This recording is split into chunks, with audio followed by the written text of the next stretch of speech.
Let's talk about the rabbit. You probably think of it as this cute, maybe kind of timid little animal. But what if I told you that it's also one of the most destructive pests on the entire planet? And, at the same time, one of its greatest environmental saviors. And yeah, that's the wild paradox we're digging into today. On one side of the globe, in Australia, the rabbit is a full-on enemy of the state, just a devastating invasive plague. But on the other side, in China, it's been embraced as a key partner in reversing one of the biggest ecological disasters on Earth. Just to give you a sense of the scale of the problem down under, look at this number, 200 million. That's the estimated number of feral rabbits just wreaking havoc across Australia. We're talking nearly 10 times the entire human population of the country. But then you've got this number, and this is where things get really wild. While Australia's been trying literally everything to get rid of its rabbits, China has spent the last 30 years intentionally bringing in over 4 million of them and putting them in one of its absolute harshest environments.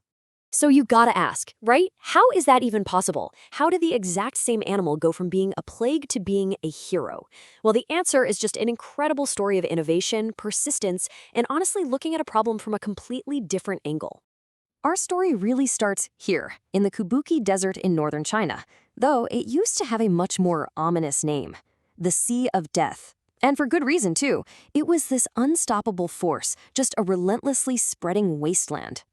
I mean, the scale of this crisis was just staggering. Every single year, this desert swallowed up 500,000 acres of good, fertile land. It wasn't just sand moving around, it was a thief, stealing farmland and people's livelihoods at a terrifying pace.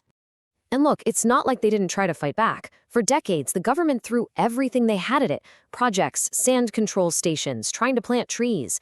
But the Sea of Death was just relentless. Every single conventional solution they tried failed. So, with all the official efforts failing, the stage was set for this local entrepreneur named Wang Wenbao, and he came forward with a plan that was so strange, so out there, that pretty much everyone thought he was completely out of his mind. Yeah, that was the vibe from the locals. They laughed at him. I mean, can you blame them? They'd seen huge official government attempts fail time and time again. What could one guy possibly do against an entire desert? What they didn't get, though, was the genius of his plan. Wang's idea was so simple, but honestly, it was brilliant. He made these grids out of dead branches, right on the sand. They acted like these tiny little fences, holding the sand in place and, this is the crucial part, protecting a young willow sapling planted right in the middle. Willows are incredible trees. Their roots can dig like 300 feet down to find water, but they just needed a fighting chance to get started. And here's the thing. It worked. For 3 years, the trees started to take hold. But, and there's always a but, right? Success created a whole new, massive problem. See, for the willows to grow a thick, valuable trunk for things like paper and furniture, all their new shoots had to be pruned constantly. Doing that by hand across a massive desert, just impossibly expensive. So the whole project was at this tipping point. It could have just died right there. But this is where the story takes that amazing turn. And Wang's supposedly crazy plan revealed its true, elegant solution. That was it. That was the answer. Rabbits, the very same animal causing all that devastation in Australia, was about to become the key to saving the Kubukui. But, and this is absolutely key, not just any rabbit. They used a very specific breed, the Rex rabbit. And this choice was no accident. First off, their fur is incredibly valuable, kind of like an otter's. And second, they just happen to love eating one very specific thing, those tender new shoots on willow trees. They were basically the perfect biological pruning machine. And this is where the story just goes to another level. The rabbits didn't just solve that one pruning problem. No, they became the engine of a completely new, self-sustaining eco-economy that turned the entire region from a barren desert into a thriving oasis. Okay, so this right here shows the true genius of the system. It's amazing how it all fits together.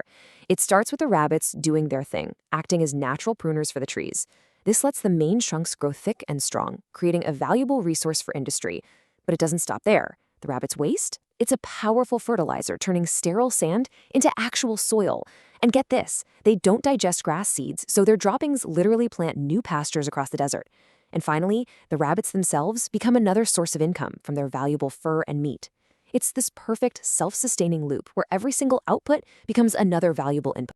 Now, you gotta remember, this didn't happen overnight. As you can see here, this was a multi-decade effort. It went from Wang's lonely experiments back in the 80s to getting government backing in the 90s. And from there, the system just grew and grew. By the 2000s, it was creating thousands of farms. And today, it's looked at as a total ecological marvel. And this just brilliantly shows you the result. A full third of what was once called the Sea of Death, that's over 6,000 square kilometers, has been reclaimed. It's green now.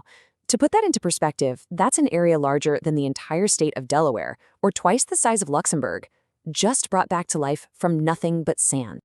But this transformation wasn't just environmental, it was profoundly human. People who were once fleeing the desert now had a reason to stay, to thrive. Average incomes went from pretty much zero to thousands of dollars, and an estimated 100,000 people were lifted out of poverty. Their lives were completely changed by this new green economy. So let's circle all the way back to our original question. If rabbits can perform miracles like this in the kabuki, why are they such an absolute disaster in Australia? The answer reveals the single most important lesson from this entire story. So the crucial difference is one word: control. In Australia, a few rabbits were let loose into a natural, wild environment with no predators, and their population just exploded. It was chaos. In China, they were introduced as a specific tool into a man-made, managed, engineered system. The difference between a plague and a blessing wasn't the animal at all. It was the system built around it. And you might think that, creating a self-sustaining, desert greening economy would be the end of the story. But the innovation in the kabuki just kept going, adding a final, almost futuristic layer to this incredible model. They build one of the world's largest solar farms right in the middle of it all. But here's the genius part. It's not just about clean energy. The solar panels themselves were integrated into the whole eco-cycle. They provide crucial shade, which helps grass grow where it couldn't before. Then the rabbits are brought in to manage that grass, continuing the fertilization cycle. And on top of all of that, the rows of panels act as a massive windbreak, cutting wind speeds and soil erosion by 50%. It's this incredible multi-layered solution for energy, the environment, and the economy, all working together in perfect harmony. Which leaves us with this final, really powerful question. The Kabuki project proves that with the right system, what we see as a wasteland can be totally transformed. It shows that human ingenuity and nature can work hand in hand to turn a sea of death into a sea of life. So the question now is, where else in the world could a rabbit fight a desert? And